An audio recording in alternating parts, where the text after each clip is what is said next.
I'm touched, and I think this means a lot because I think there's a lot more to be done, and we've just started. So I think this just tells me that there's so much more to accomplish, and there's so much more that the Nepalese community can really work in building the new Nepal we're all talking about.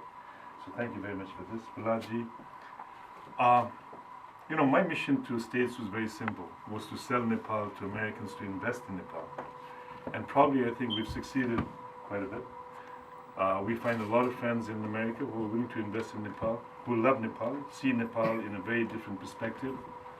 The fear that we always have of Nepal being projected in the image that we don't want it to be seen is not what a lot of Americans look at Nepal as. So I think there's a lot of good friends in States. We met a lot of people from the US government in Washington, D.C. We spent about 4 days. We were 14 of us. And for the first time, the Nepalese group had 4 women as a part of the delegation. That itself, in many ways, shows the change in what we're trying to achieve. Because in the past, there were men that sort of took Nepal as a thing. But we think women represent a very important part of it. That was the starting mission that we had. We have commitment from the U.S. government to continue support. But the message that we try to give to the U.S. government was time has come now for the government to work with the private sector of Nepal and to look at areas to create jobs, to create employment, and to create investment.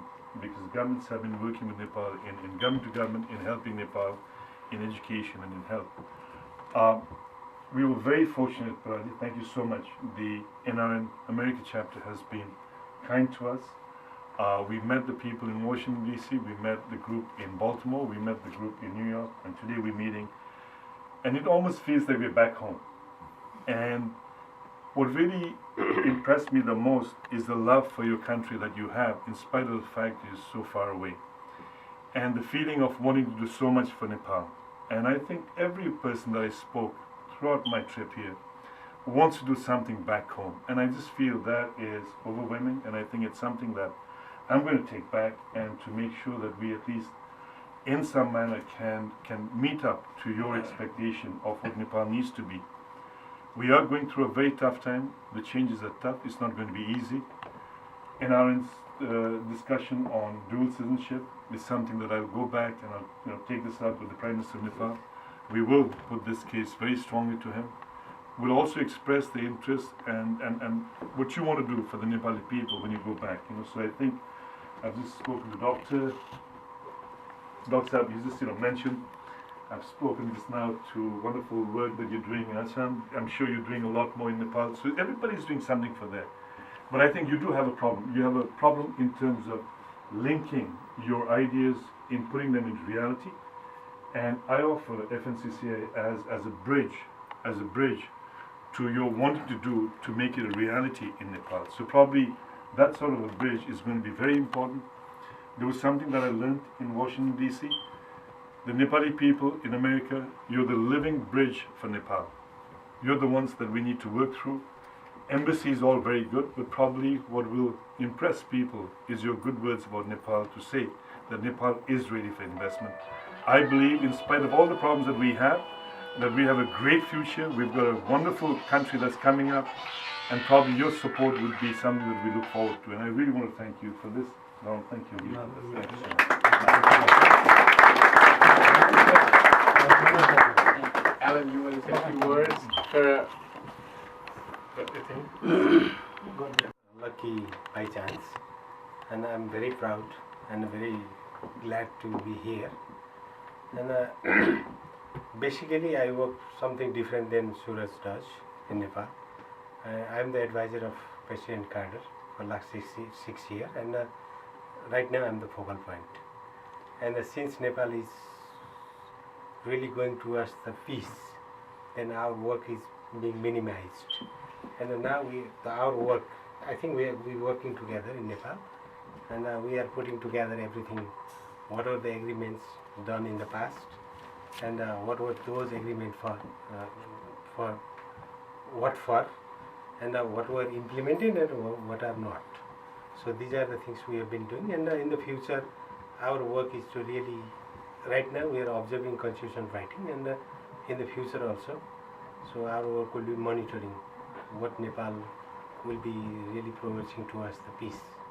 So that is what I've been doing. Apart from that, I'm a development worker in Nepal.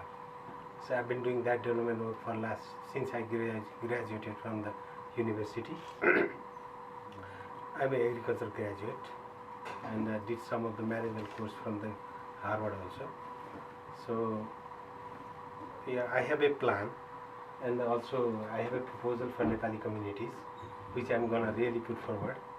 And so this time, I am just here for my personal trip, and my son is just graduated from the Brandeis. So that's, and I was invited, and thank you very much. And with all these great communities, so thank you very much. You were from Donald.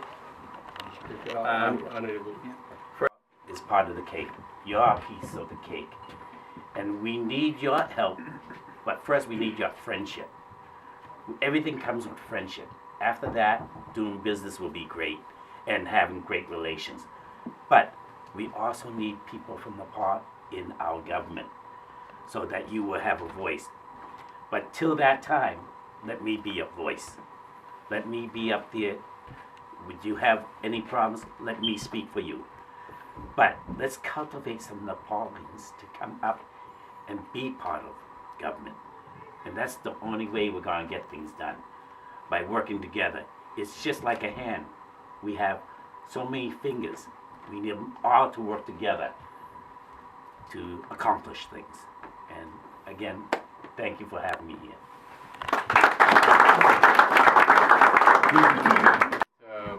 For our community, all of you is like a pillar, and we want to work with like a hand in hand. And without, see, we are here in America, as I say, it's a land of opportunity. We have to learn to take the opportunity. It's not just, opportunity doesn't come to us. We need to, we are here. Let's reach out. Let's go out of the box. You know what I mean? Try to reach out. The available opportunity. Because there's a lot of other community had gone so far. As Donald said, we're so proud, I've known him for so many years, and so proud of him to, say, I have a friend in the State House. That's so honored. It makes me feel like whenever I drive by to the State House now, oh, I have a friend over there. And that's really, makes me feel, in a city hall, in Cambridge. And I know a lot of all the mayors and my friends and things like that. So I feel good about that. So that this kind of things, we as a Nepali community, it has really grown. We are we were the micro minority. Now it's not a micro minority. We are over 15,000, 16,000 people right here in Boston. And we have a big voice.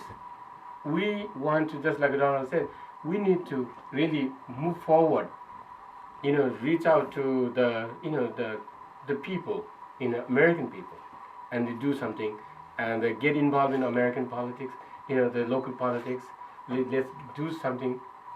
And I think the Greater Boston is one of the oldest the community organization for a long time, and they have done very well. And we are working with you. We will be working with you, and let us know how we can help and how we can do.